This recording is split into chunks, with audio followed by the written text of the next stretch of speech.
For the first time ever, Nevada allowed early voting in this caucus. More than 77,000 Democrats filed preference cards ahead of Saturday's contest. That's almost as much as the total number of Democratic caucus goers in 2016. So we're wondering if the state could be on track for record-breaking turnout, or is just everybody coming out early? Joining me now is conservative radio host Jesus Marquez. Jesus has served on President Trump's National Hispanic Advisory Council. Also with us, Jeff Gillen, reporter for NBC's Las Vegas affiliate KSNV, and politics reporter for the Nevada Independent, Megan Messerly. Everybody, welcome. These turnout numbers, Megan, 77,000. What does that say to you? It's a big number. I mean, I've been talking to people at early vote sites, and they're excited, they're energized. Some of them faced 3- and 4-hour waits to cast their early votes, but some people told me they would have waited 12 hours. They were that excited. I think a lot of people are telling me that they're, worried, obviously, about the current state of the country. These are Democrats concerned about the president, and they're telling me that they feel it's like their civic duty to participate in the caucus process, and so they're going to stay in line no matter how long it takes. Are they new voters, or are they voters that always come out? Interestingly, from the first couple of days, we got a number from the party, and they told us it was about 56% of caucus goers were brand new caucus goers. So we are seeing new people be brought into the fold. Nevada's a transient state. We actually lost a lot of caucus goers since 2016. They're no longer registered Democrats. So we expect to see some turnover year over year, but it does seem like new people are being brought into the process this cycle. Jeff, I just want to put up on the screen just the way that the racial divide breaks out here in Nevada, how the electorate breaks out. You can see it right now. It's 30% Hispanic Latino, 10% African American, 10% Asian American, and Pacific Islander. This is the first state, as we've been saying, that is diverse. Iowa and New Hampshire are not so diverse. What does that mean for what's going to happen on Saturday?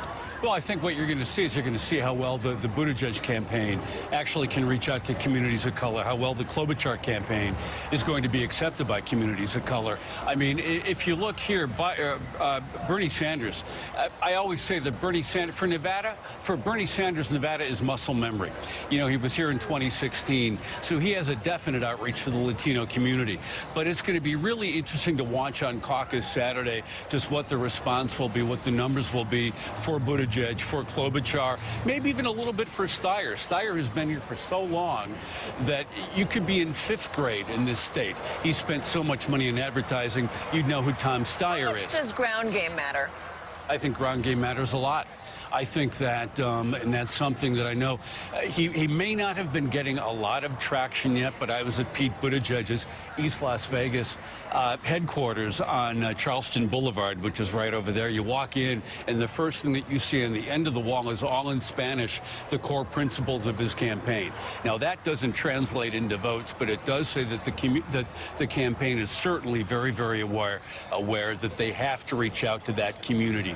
They have to show, both he and Klobuchar, for example, have to show that leaving Nevada, they can speak to those communities. Donald Trump, as he did in both Iowa and New Hampshire, will be here on Friday night campaigning for his reelection.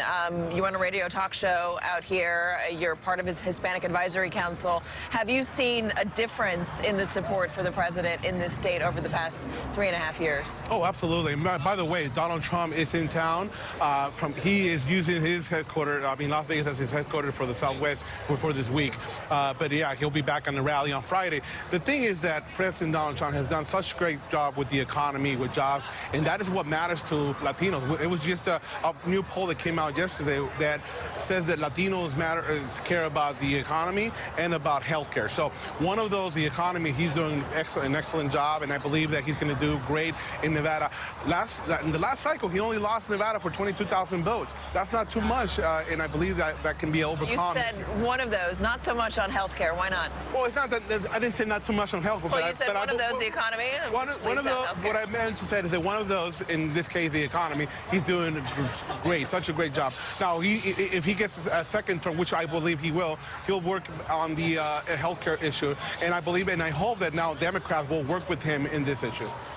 In looking at health care, the Democrats have obviously made that a focal point for their campaigns, and the unions have gotten into the debate here. The culinary union saying that they don't want Medicare for all, but the local SEIU here saying, yeah, no, we're into Medicare for all. How much of a role does the unions do the unions play in what we will see in terms of Saturday's decision? Does it matter that the endorsements have not come from the top? I think it does matter.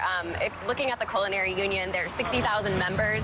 They can change the course of races if they want to. The fact that they decided not to endorse sends a message. They're focusing, though, in this race on health care, right? They've said they don't want Medicare for all, and they would rather some of these candidates who prefer, a public government health insurance option instead. And that sends a message, right? That sends a message to their membership. And they have a lot of members, and they have a lot of clout. Culinary union members have been voting on the Strip for the past couple of days at early voting sites. They have at-large precincts on the Strip where they can vote on caucus day. So they're a huge constituency and important. But like you mentioned, it's really important to note that unions are not in agreement on this. SEIU among them. I wrote about this several months ago, but looking at the differences in unions on healthcare, and a lot of unions don't have the same kind of union health trust that culinary has, the sort of gold standard Cadillac plan. I was talking to their union leader just the other day, and she was saying, yesterday actually, and she was saying that we don't want to just trust our healthcare will stay the same if we lose our jobs or if we in our next contract negotiation. Jeff, real fast from you though, what is the thing that the national media misses when we come down here and we try to cover Nevada politics? We are a very complex city. I mean, we're not this. We are far beyond where we are right now, the Strip. We are multi-issue. We have a large working class of people.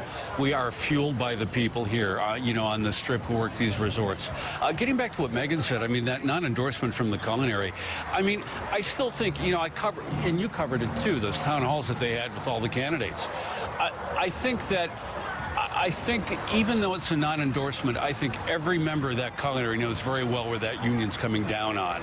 And I think that will be impactful on Saturday or in the voting. But, I mean, for people watching us here, we are a city of 2 million. We have the largest LDS population outside of Salt Lake City. We have one of the largest number of churches per capita in America. So we are a far more complex city, I think, with many issues that we're watching also, just like the rest of the country. And I think that that's something that America needs to understand about Las Vegas. We are a maturing city. Jeff Gillen, Megan Messerly, and Jesus Marquez. Everyone, thank you very much for joining us. Still ahead, everyone's best